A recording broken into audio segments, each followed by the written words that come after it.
Hello, this is wmpyr here to talk about last Friday. My buddy Pedro had invited me to go train at his MMA gym. So I went over there. So that was Friday. Today's Wednesday, and I'm still sore. But okay, what we did there was grappling. So we started standing, and then we did the ground stuff. And this was with the gi. So I put on my gi and I put on my white belt instead of the blue because it just felt like the right thing to do since it's been like over 10 years since I've done like any kind of real serious grappling training. That being said, grappling is very, very technical. It's something that you have to learn. You have to learn it, and once you learn it, either you speak the language or you don't. And I had learned the language a long time ago, and that night on Friday, I found out that I still can speak the language. So that was great. Now, I'm not saying that I'm fluent or I could speak it at a high level. No, because definitely not. And even back then, I wasn't. But I know enough to where I can converse, should I say, and that's what happened on Friday. So it was good to know that a lot of that was still there. But what I really noticed was the technical part was there, as in the cerebral technical part. So the thinking part was still there. But for me, the instinctive technical part was not there. And that was something I noticed, and that was something I felt very sad about in a way. And let me explain what I mean by that. Okay, so overall, yeah, my skills are still there, right? But more specifically, we divide the general skill, and like I said, it's been over 10 years, into two parts. So one is the cerebral and one is the instinctive. The cerebral part is like, for example, when I was rolling with Pedro, and there was also a blue belt who was an assistant instructor there, and I rolled with him. And there was a moment when I rolled with him where I saw an opportunity for a leg lock. And one of my favorite positions is to figure four both of their legs, and that puts me in a position to go for all kinds of different leg attacks. And when I saw that opportunity, and boom, I got it. Okay, and so that's cerebral. All right, I thought about it. I saw it. I thought about it, and I did it. That is cerebral. Now, if the other guy maybe was more familiar with leg locks, or maybe they were fighting harder, okay, like it was an actual match, then he would have moved faster, and then therefore I probably would not have gotten it unless I was moving faster too. But probably not. Okay, so in that case, then thinking about it is too late, right?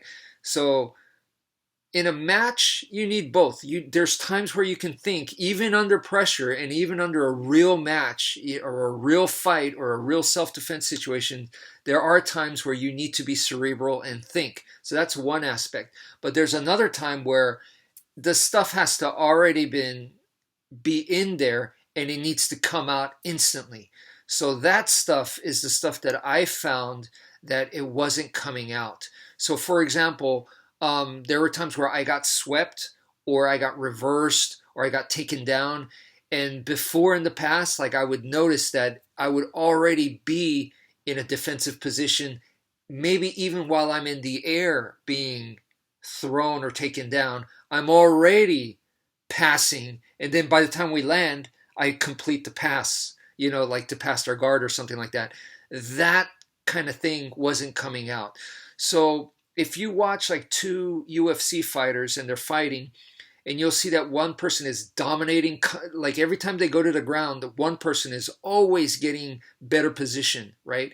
The other person at that level, they know positions, they know escapes, they know all that stuff. What's the difference? The difference is if it's not like completely instinctively in there to where it's already coming out right away, then if you have to think about it, like, you know all the stuff, but compared to someone that they're just on another level of grappling. So the UFC guys that you see in there, they know everything, but they're going up against maybe someone that, you know, even though like you punched them, they moved out of the way, and that already goes into a double leg takedown kind of thing. It's not they move out of the way, then they go in for a double leg take. That's not going to work, especially at that high level. It's harder to pull off. So the cerebral way versus the more built-in instinctive, and that's the difference right there. And like in MMA, it's just too much stuff. So like I hear recently, I've been hearing how people talk about Fedor Emelianenko, who recently retired. So his name popped up, and they say like he's not super awesome at one thing. He's just kind of like good at everything. They kind of say that. And they say the same thing about John Jones, who has a fight coming up, right? They say that he's not spectacular at one thing, but he's good enough or good at everything else. And I kind of think that that was insulting in a way, because it makes it sound like, yeah, they're good in everything, but they're not awesome at one thing. And I was like, that's super hard to do, because there's so many things in MMA.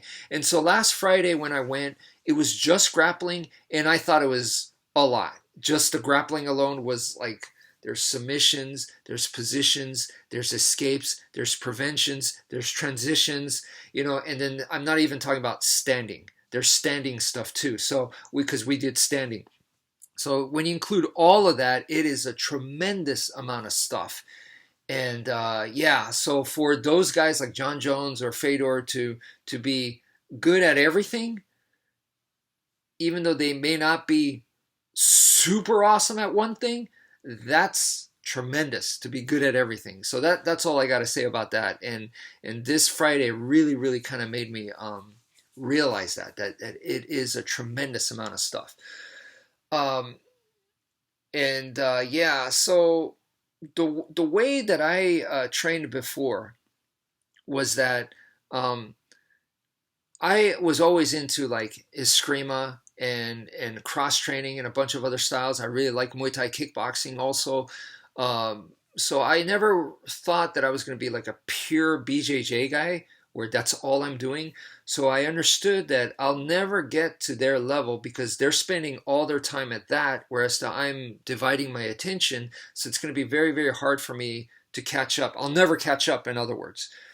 So then I was thinking, what can I do? Well, a black belt BJJ would be someone that's awesome in all the positions. They're perfect in everything.